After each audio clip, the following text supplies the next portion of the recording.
So now we're going to hear from this cute dude. Rhymes. Can you tell us why you married me without having a tangible source of income? So what was your plan? Were you planning to come and speak in tongues, or were you planning Hmm. to go back to your parents and tell them they need to come and feed this woman here? Okay. Speaking in tongues, part of it, you know.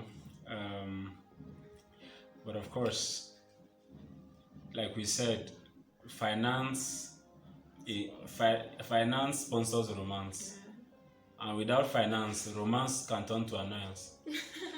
So it's important you put that in place. But of course, I married her as a common member. It's a transition phase from when you are a graduate to going fully into the labor market to get a job and all those things. So so it's like the statistics is more like one in 100, or can I even say one in 1,000 of core members actually would like to get married. I think it's one in 1,000 because the average core member doesn't want to get married as a core member. Because of course, that 3,000 is our pay, which is the minimum wage. Even though I had some other source of income, some other place I was getting money because I was doing businesses here and there, but they were not really tangible. And the fact that I was serving was even a restriction for me. Okay, so but one good thing was the reason why I decided to get married while a core member is number one, I knew what I wanted out of life. I had discovered purpose. I knew the time I had given myself to get married. In fact, by my calculation, I wanted to get married much younger, even before 25. But I got married at 27, which was still within the range I had given myself. So I knew that, okay, I discovered purpose and I knew I was going to get married in life. Why I'm saying that is because, of course, not everybody will get married. Yeah. Okay, not everybody is called to be married. Everybody can get married, but it's not a compulsory thing. Even God didn't put it that way. We have even His Son that came to the world didn't get married, and not just him. We have so many people in record, the likes of Paul and the rest that didn't get married. And even now in our lifetime, there are people that are doing great things that are not married and that were never married. We have great scientists and all that didn't get married. Okay, so marriage is not really the ultimate for everybody. If you don't get married, you're not sinning. But that's not my focal point for today. So I knew I was gonna get married. That's number one, and I knew that marriage is not just for the fun of it. Marriage is for a purpose, and she's not coming to my life just to come and while away time or just to come and be a children factory. Okay, marriage is bigger than that. Marriage is for a purpose. Okay, from when God created man and woman, there was something He gave them to do. Their union was for doing something. But let's not go into the details of that.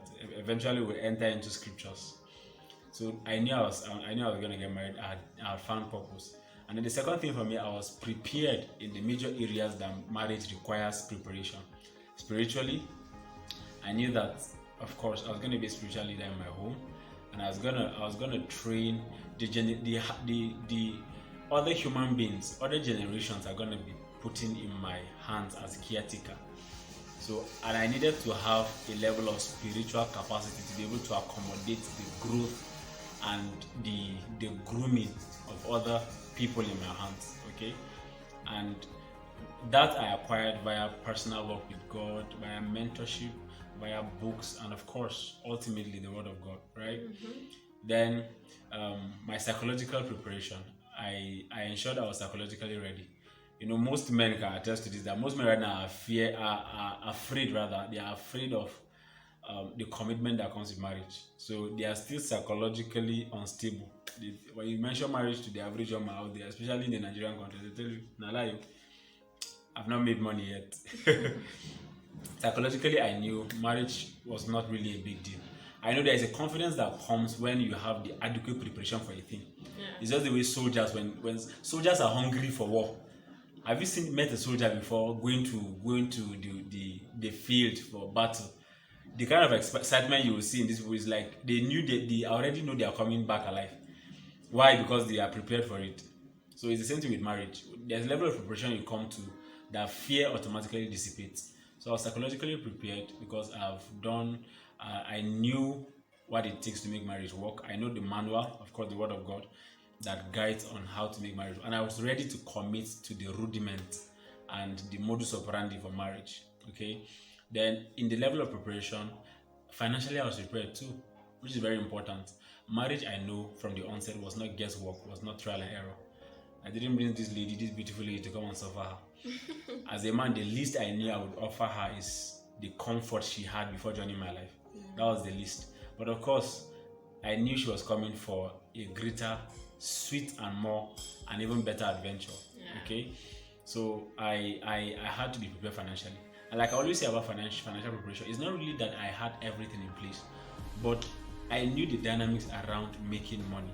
Okay, I knew the dynamics around multiplying money, which is important for every man out there. You don't just bring a woman into your life and both of you are confused. You come and you start saying, what's next? The woman should come and see that, oh, more, this guy is giving me assignment. There are things to do around this man's life. This man is too large for me. I need, the woman is actually more like a manager to you because she's a helper, right? So she's coming to start seeing, and somebody prayed a prayer recently that may you not marry someone that you don't have anything to add to their lives. Amen. You have already entered your rest now. Say amen for them. Yeah, amen for you. So I knew that, okay, when she's coming to my life, she's not coming just for us to start guessing our way around finance, right? Even though everything was not really in place yet, but I had some level of financial intelligence, and I knew that I had a value system that would bring money for us as an entity, and I was also working to put other systems in place that with or without my presence could also bring money for us. So she's coming to join someone that is already building something. I was already building something. Okay, so all of those preparations, that's the second thing now, we are in place. Then lastly, the place of faith, which is very important. That cannot be overemphasized. Marriage is a faith adventure. And why I say that is because, let's say she got married to me just because I had all the money in the world. Do you know that it's possible for, life happens to everybody, right? It's possible for the money she met and saw in my life to go to ground zero. So we should now live my life. And it's the reason why a lot of people are divorced today. Yeah. Because we have not actually prioritized our reasons to getting married. We have attached it to mundane things. So you see somebody now married. Marriage now has become an escape route for most ladies and has become an escape. Some men have also joined this bandwagon. Some men right now are marrying ladies that are rich or richer than them just because of financial security. So you see, that's a dangerous place to be. But like I said, marriage is a faith adventure. So I knew that while not everything is in place, I have the word of God as my eternal security, right? And women out there, I would advise you to marry a man who believes God and His word, and who lives by the word. Very important. When the chips are down, you have the word of God to fall back to. But of course, it should be your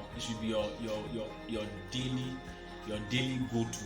So at every moment, you shouldn't be stranded, right? Because you have the word of God. So marriage was a faith adventure for me. I had gotten words. I had the word of God as my backing to a successful marriage. Okay, I knew I was not guessing my way through marriage, and even for the wedding, I knew I was not guessing my way through wedding. Funny enough, this will be a story for another day as to being a couple. Did you have savings to get your wedding? We dropped the highlight already of our wedding. You must have seen. It was a beautiful one.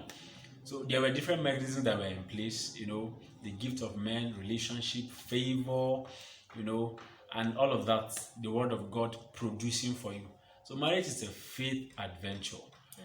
Because at moments when the chips are down, like I said, whether in the area of health, in the area of finance, in the area of maybe losing a job, in the area of whatever, an attack of any sort, would you be there for your spouse if the person is not a faith person?